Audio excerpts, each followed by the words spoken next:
الحمد للہ رب العالمین والصلاة والسلام علی رسولہ النبی الکریم اما بعد فاعوذ باللہ من الشیطان الرجیم بسم اللہ الرحمن الرحیم وَإِذْ قَالَ إِبْرَاهِيمُ رَبِّي أَرِنِي كَيْفَ تُحْيِي الْمَوْتَى قَالَ أَوَلَمْ تُؤْمِنْ قَالَ بَلَى وَلَكِنْ لِيَطْمَئِنَّ قَلْبِي قال فخذ أربعة من الطير فاعصرهن إليك ثم اجعل على كل جبل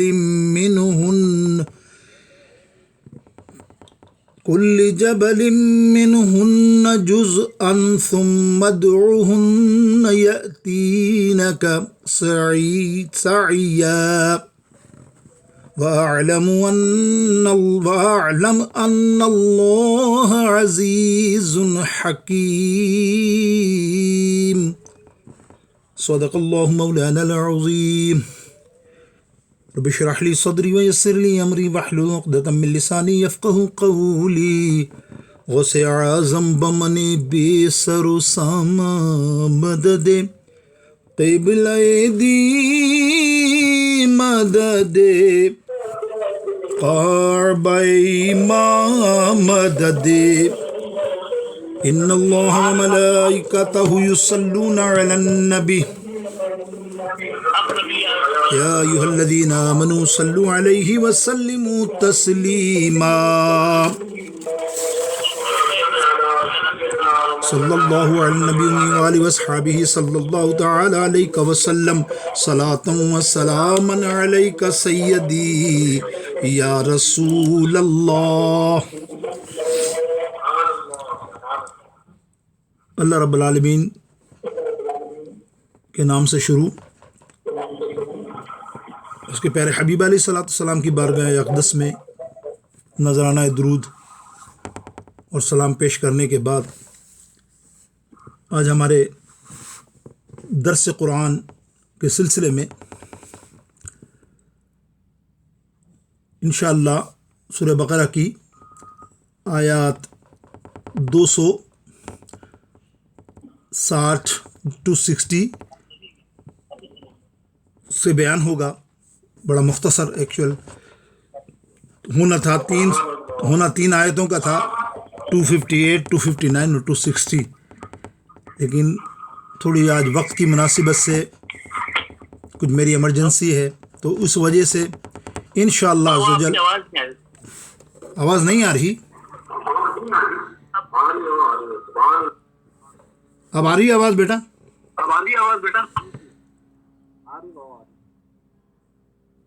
پڑھیے درود شریف بآواز بلند۔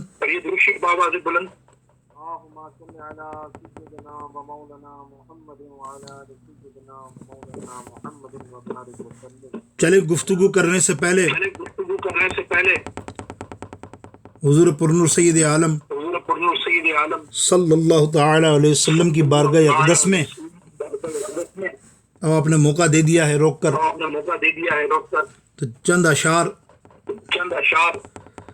صاحب عرس حضرت قبلہ پیر سید عابد علی شاہ صاحب رحم اللہ تعالی علیہ کے کلام میں سے چند اشعار آپ کی سبحان اللہ کے ساتھ پڑھتے ہیں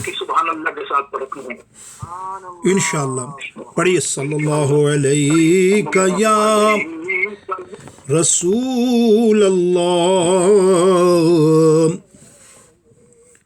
وسلم علیک یا حبیب اللہ۔ سب حضرات مل کے پڑھی بآواز بلند۔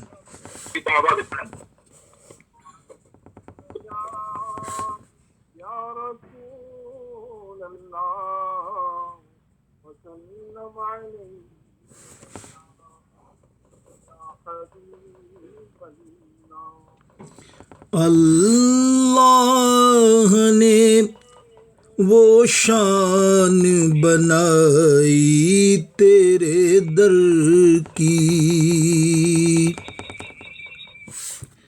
اللہ نے وہ شان بنائی تیرے در کی، عالم میں جھلک ایک نہ پائی تیرے در کی، عالم میں جھلک ایک نہ پائی تیرے در کی، اللہ نے وہ شان بنائی تیرے در کی۔ مل کے پڑھ لو ایک مرتبہ قبلہ عابد علی بابا کی بارگاہ اقدس میں، یہ ثواب کا نذرانہ جائے محبت والا پڑھی۔ اللہ نے وہ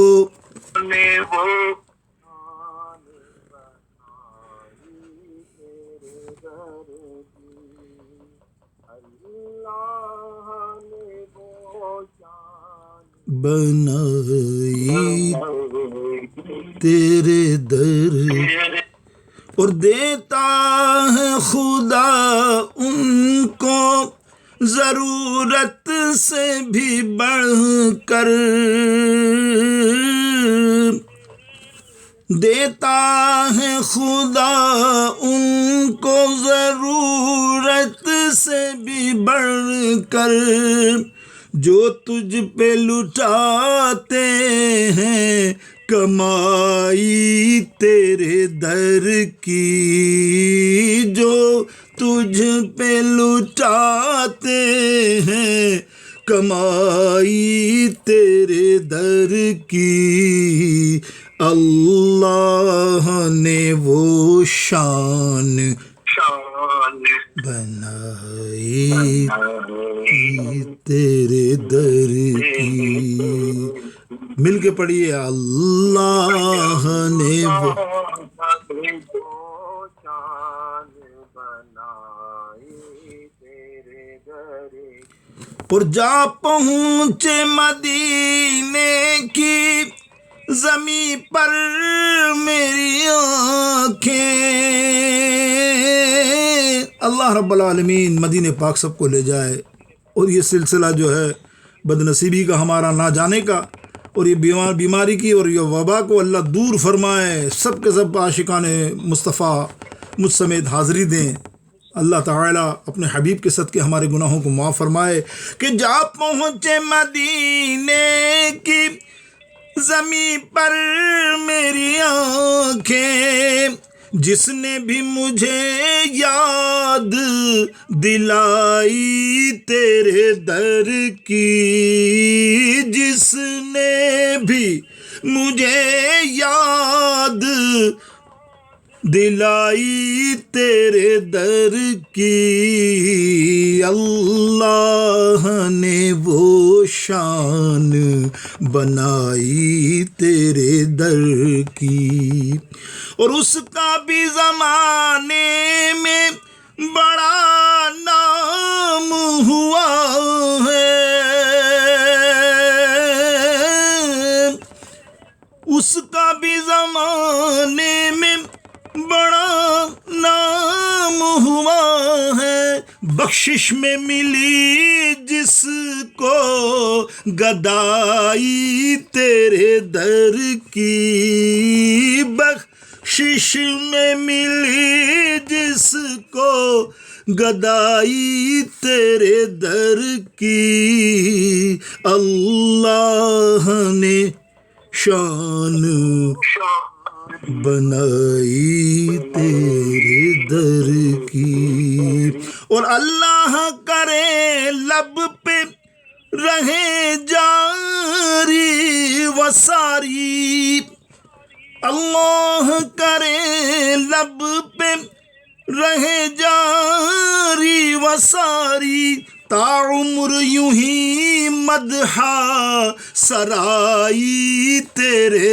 در کی، تا عمر یوں ہی مدح سرائی تیرے در کی، اللہ نے وہ شان بنائی تیرے در کی۔ مل کے پڑھ لو، اللہ نے وہ شان بنائی تیرے در کی۔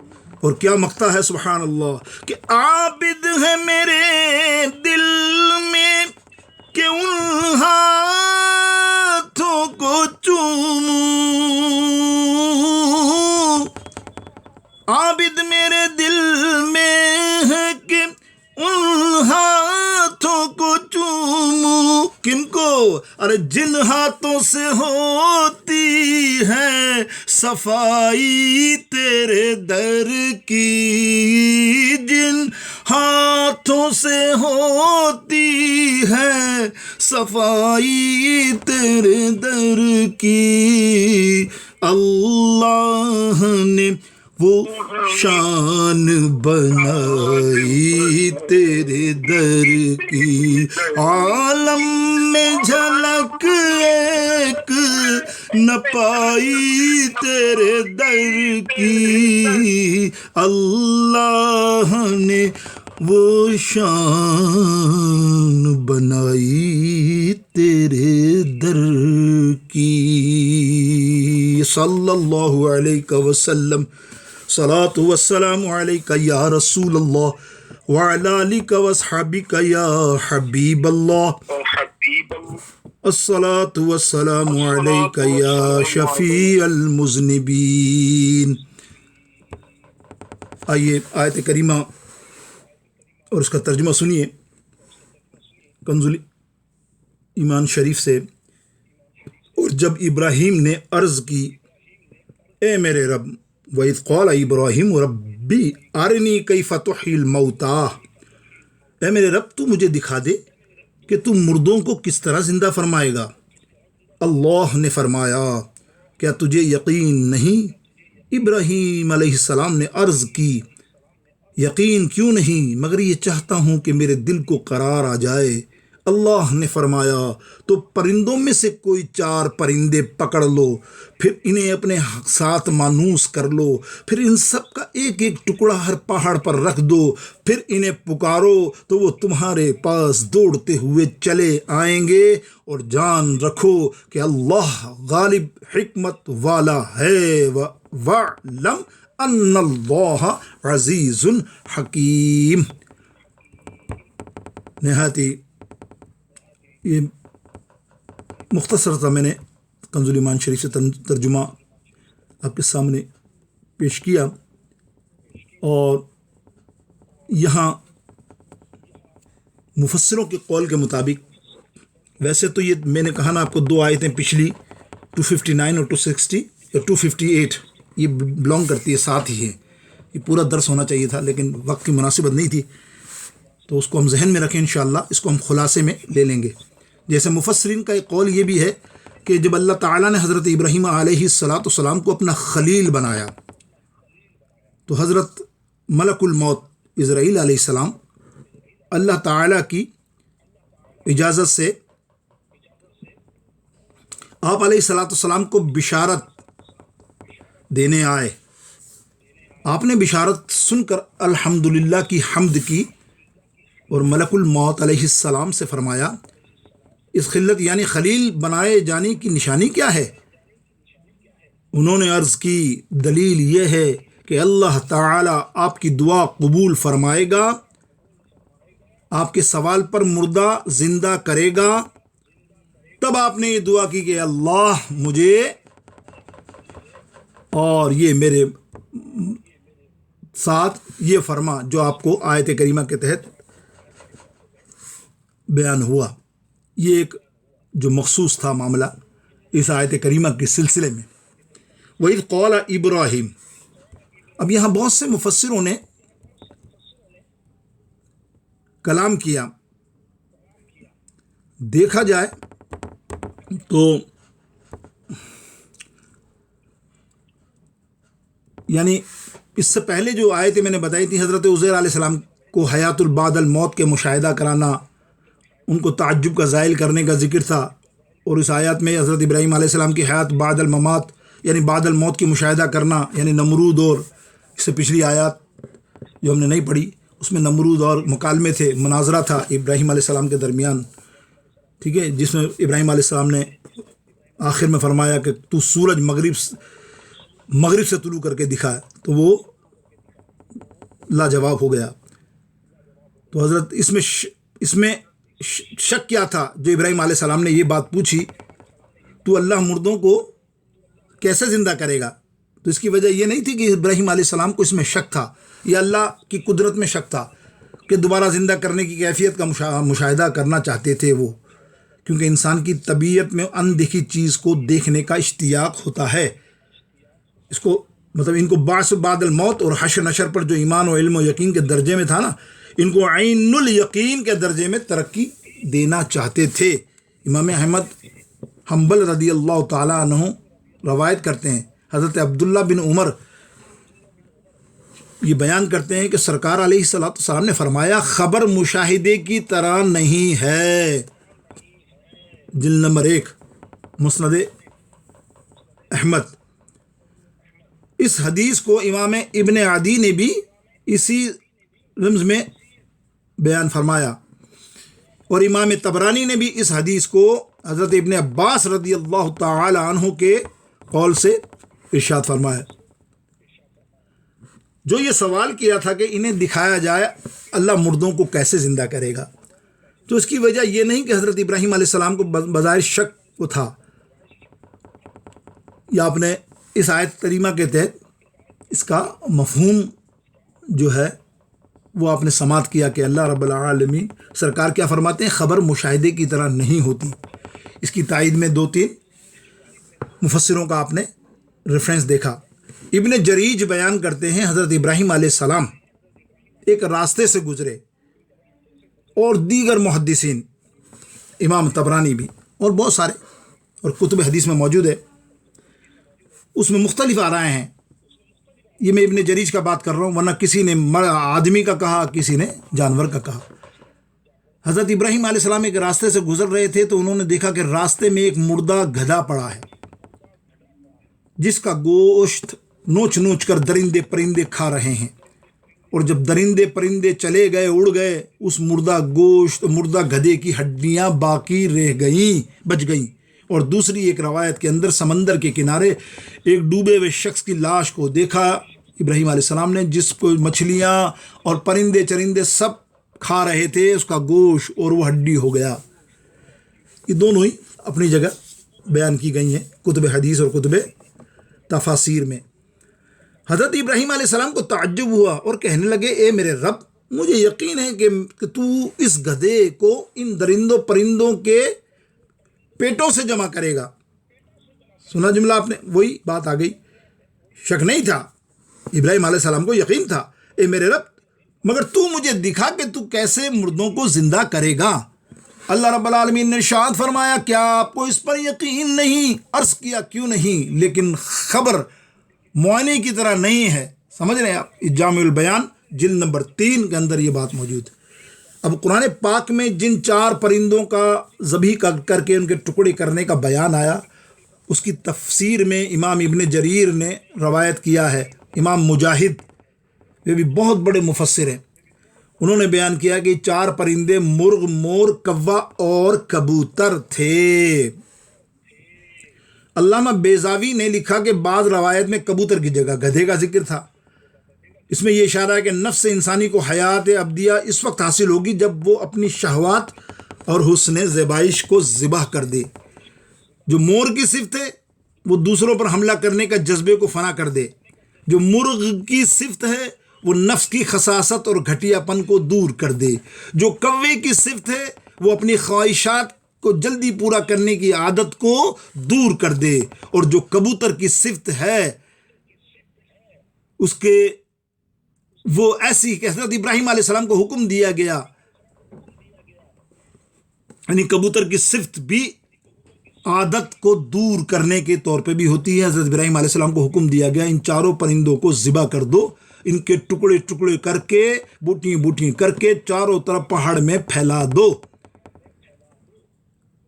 اور پھر ان کے منتشر اجزاء کو مختلف پہاڑوں پر ڈال کر پھر انہیں بلاؤ۔ حضرت ابراہیم علیہ السلام نے ان کو بلایا تو اجزاء متمزید ہوئے اور ہر جسم کے اعضاء آپس میں مل گئے۔ یا اللہ، اللہ کی قدرت دیکھو، کس کی بوٹی کس میں مکس کر دی تھی۔ مثال مور کی بوٹی ادھر اور کبوتر کی بوٹی کوے کے پاس، اور کوے کی بوٹی کسی کے اندر مکس کر کے بہت ساری کر کے انہوں نے مکس کر کے ڈال دی تھی۔ اور یہ اللہ کی قدرت دیکھیں، جب آپ نے پکارا کہ کوا آؤ مور آؤ تو سب کے سب آنے شروع ہو گئے آپس میں زندہ ہو کر، اجزاء مل گئے ان کے، جہاں سے نکلے تھے وہیں سے جڑنے شروع ہو گئے۔ کسی کا سر جڑ گیا، کسی کا پاؤں جڑ گئے، لیکن سیم۔ اس میں یہ اشارہ ہے کہ اگر انسان حیات ابدیہ چاہتا ہے تو وہ اپنے بدن کی طاقت کو ٹکڑے ٹکڑے کر دے۔ غالباً اس سے یہ مراد ہے کہ اللہ کے احکام سے روح گردانی اور سرکشی کی طاقت کو ٹکڑے ٹکڑے کر دے۔ جب وہ اپنے بدن کو احکام شریعت پر عمل کرنے کے لیے بلائے گا تو وہ اس کی اطاعت کرے گا اور اس کو دائمی حیات حاصل ہو جائے گی۔ انوار التنزیل کتاب کا نام، جس کے اندر یہ میں نے روایتیں آپ کے سامنے بیان کی۔ میرے دوستوں بزرگوں، اس کا خلاصہ تھوڑا سا سمجھ لیں۔ آخر کے اندر ہم خلاصہ سمجھتے ہیں۔ حضرت ابراہیم علیہ السلام 4 پرندے دیکھیں، مفسرین نے سمندر کے کنارے، جو دوسرے مفسر ہیں بہت سارے، ان کو میں آپ کے سامنے پیش کر رہا ہوں تاکہ آپ کے ذہن میں دونوں ہی رہیں، کہ جب مفسرین نے لکھا کہ سمندر کے کنارے ایک مرا ہوا آدمی پڑا تھا، تو سمندر کا پانی چونکہ ترتا رہتا ہے، چنانچہ جب پانی چڑھا تو مچھلیوں نے اس کی لاش کو کھایا، لاش کو کھایا۔ جب پانی اترا تو جنگل کے درندوں نے کھایا، جب درندے چلے گئے تو پرندوں نے کھایا۔ اور حضرت ابراہیم علیہ السلام نے ملاحظہ کیا تو آپ کو شوق ہوا کہ میں بھی دیکھوں گا مردہ کس طرح زندہ ہوتے ہیں۔ چنانچہ بارہ الہی میں آپ نے یہ عرض کی۔ اب مفسرین کا ایک قول یہ بھی ہے کہ جب اللہ تعالیٰ حضرت ابراہیم علیہ السلام کو اپنا خلیل بنایا تو یہی جو میں نے اوپر مفسرین نے فرمائی تھی بات، یہی کہا تھا کہ اے ابراہیم، تمہیں خلیل اس لیے بنایا گیا کہ تم کسی کو زندہ کرنا چاہو، مردے کو، تو تم زندہ کر سکو۔ تو جب آپ نے دعا مانگی تو اللہ تعالیٰ نے فرمایا کیا تمہیں مجھ پہ یقین نہیں؟ عالم الغیب شہادہ کہ میں ہوں۔ حضرت ابراہیم علیہ السلام کے کمال ایمان اور یقین کا علم یہ ہے کہ اس کے باوجود یہ سوال فرماتا کہ کیا تجھے یقین نہیں؟ اس لیے ہے کہ سامعین کو سوال کا مقصد معلوم ہو جائے اور جان لیں کہ کس سوال کا شک و شبہ کی بنا پر کیا جا رہا ہے۔ چنانچہ حضرت ابراہیم علیہ السلام نے عرض کی، یقین کیوں نہیں، لیکن میں چاہتا ہوں کہ یہ چیزیں آنکھ سے دیکھ لی جائیں۔ یہ تفسیر میں امام خازن خصوصی طور پہ یہاں کلام کیا ہے، امام خازن نے سورہ بقرہ کی تفسیر میں۔ اب ابراہیم علیہ السلام کی فرمائش پر جو پرندے آپ نے دیکھا کس طرح آئے وہ بیان ہو چکا، یہ بھی مفسر امام خازن اپنی روایت میں لائے اور اپنی کتاب میں لائے۔ حضرت ابراہیم علیہ السلام نے ان کو مانوس کیا، پرندوں کو ان کا قیمہ بنایا، سب کو مکس کیا اور پھر ان کو پکارا تو سب کے سب وہ جسم کے لوتھڑے مل کر وہی جانور بن کر ابراہیم علیہ السلام کے بارگاہ اقدس میں تشریف لے آئے۔ اور ہر جانور جیسا آپ نے دیکھا کہ سب کے ٹکڑے الگ الگ کیے تھے، لیکن اللہ رب العالمین جل شانہ اپنے حبیبوں کو، اپنے نبیوں کو کیسی طاقت رکھتا ہے، پھر وہ مردہ کو کہتے ہیں تو وہ زندہ اس طرح ہوتے ہیں۔ یہ امام قرطبی اپنی تفسیر سورہ بقرہ میں لے کر آئے ہیں۔ اب دیکھیے جو آخری خلاصہ ہے، حضرت عزیر اور حضرت ابراہیم علیہ السلام کے واقعات سے ہونے والی معلومات، یعنی پچھلی جو اس سے پچھلا 259 جو تھی نا، وہ حضرت عزیر علیہ السلام کے بارے میں تھا۔ 100 سال سوئے تھے آپ، 100 ایئر، اللہ نے 100 سال بظاہر سلا دیا تھا اور زندہ کیا تو جتنی عمر کے تھے اتنے ہی رہے، 40 ایئرس، 40 سال کے تھے، 40 سال کے ہی رہے، نہ شیپ بڑی نہ کچھ بڑا، تاکہ کھانا بھی ان کا خراب نہیں ہوا۔ تو حضرت عزیر علیہ السلام کے واقعات سے کیا چیزیں معلوم ہوئیں؟ اللہ تعالیٰ انبیاء کرام کی دعائیں قبول فرماتا ہے، 1 نمبر 2 انبیاء کرام کی دعاؤں سے مردے بھی زندہ ہوتے ہیں، نمبر 3 اللہ تعالیٰ انبیاء کرام کی خواہشات کو پورا فرماتا ہے، نمبر 4 جتنا یقین کامل ہوتا ہے اتنا ہی ایمان بڑھ جاتا ہے، نمبر 5 مشاہدے سے معرفت میں اضافہ ہوتا ہے، نمبر 6 یہ واقعات اللہ تعالیٰ کی عظیم قدرت کی عظیم دلیلیں ہیں، نمبر 7، یہ واقعات مرنے کے بعد زندہ کرنے کی بہت بڑی دلیل ہے۔ اللہ اکبر۔ اللہ رب العزت سبحانہ و تعالی اپنے حبیب علیہ الصلوۃ والسلام کے صدقے میں آج کے اس درس میں، مختصر درس کو سمجھنے کی اور اپنے عقیدے اور ایمان کو پختہ کرنے کی ہم سب کو توفیق نصیب فرمائے۔ دعا کیجیے ہمیشہ اللہ ایمان سے اس دنیا میں رکھے اور ایمان ہی کو کامل بناتے ہوئے اس دنیا سے رخصتی عطا فرمائے اور مدینہ پاک میں مدفن لطیف فرمائے، اور موجودہ بیماریوں میں، موجودہ وائرس میں اللہ ہم سب کو دور فرما۔ تو جانتا ہے بہتر اللہ ہمارے حالوں کو، خاص کر ہمارے حیدرآباد والوں کو، یا اللہ آستانے والوں کو جو محبت کرتے ہیں، اور اللہ نے ہمیں ایک توفیق بھی دے دی اس نیٹ کی وجہ سے کہ جمعے کے دن، فرائیڈے کے دن آپ مجھ سے ملتے ہیں آدھے گھنٹے کے لیے۔ یقینی طور پہ آپ کو ٹائم بھی پتہ ہے، ابھی جو ہمارا ٹائم چل رہا ہے وہ 11:05 پر ہے۔ ہر جمعے کے دن آپ محبت ہوگی تو آپ شامل ہوں گے۔ ایسا نہیں کہ جو بیچارہ مجبوری میں وہ نہ دیکھ سکے تو محبت نہیں، سب کی محبت ہوتی ہے، لیکن آپ سے تو میرا ٹچ ہے کہ میں جانتا ہوں کہ جو مجھے دیکھ رہا ہے میں دل سے دعا دیتا ہوں کہ تو میرے ساتھ ہے۔ ایسا ہوتا نا، ساتھ میں نہیں ہوں، آستانے سے دور ہوں تو کیا ہوا، اللہ نے یہ موقع دے دیا کہ ہم ساتھ ہو جائیں، کہ جمعے کے دن تو کم سے کم ایک ساتھ ہو سکتے ہیں اپنی فیملی کے ساتھ، گھر والوں کے ساتھ، تاکہ اپنے آپ کے بچے بھی سمجھیں کہ ہمارے ارشادی سلسلہ جو ہے اور ارشاد علی بابا کا جو معاملہ ہے سلسلہ چل رہا ہے۔ الحمدللہ پوری دنیا میں کوشش کر رہے ہیں، جو بھی اللہ نے توفیق دی ہمیں۔ یہ نہیں کہتے کہ ہم عروج پر، نعوذ باللہ، یہ عروج تو ہمیں دنیا کا چاہیے ہی نہیں، یہ دنیا کے معاملات چاہیے ہی نہیں۔ اللہ مجھے کبھی نہ دے، کبھی نہ دے، کبھی نہ دے۔ اپنے حشر کے اندر عروج رکھے بس، اے اللہ قبر کے اندر عروج رکھنا، قبر میں نبھا لینا، قبر کی بلاؤں سے بچا لینا، وہی عروج ہے میرا۔ اگر حضور علیہ السلام کی پہچان مجھے نصیب ہو گئی، یہی میرا عروج ہے مالک، اور تو حشر کے اندر اپنے حبیب علیہ السلام کے دامن میں اے اللہ ہم کو وابستہ کر دے گا کہ ڈھونڈا ہی کرے صدر قیامت کے سپاہی، ڈھونڈا ہی کرے صدر قیامت کے سپاہی، وہ کس کو ملے جو تیرے دامن میں چھپا ہو، یا رسول اللہ کرم فرما دینا، حشر میں ہماری شفاعت فرما دینا، اپنے دامن میں چھپا دینا۔ اللہ رب العالمین جل شانہ اپنے حبیب کے صدقے ہمارے درس کو قبول فرمائے، ہماری یہ کوشش کو جاری ساری فرمائے، اور آنے والوں میں شوق اور ذوق عطا فرمائے۔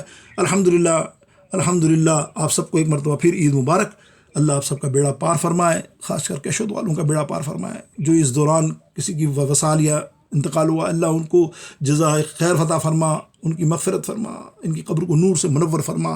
ہمارے بڑوں کو، بزرگوں، خصوصی طور پہ قبلہ پیر سید ارشاد علی شاہ صاحب علیہ رحمۃ الرضوان، ہمارے مربی، ہمارے بانی، ہمیں صحیح معنوں میں راستے پہ چلانے والے، ڈالنے والے، ہمارے رہبر، ان کے صدقے میں آج ہماری یہ حالت ہے کہ ہم اللہ اکبر، اللہ اور رسول کے ذکر میں بیٹھے ہیں۔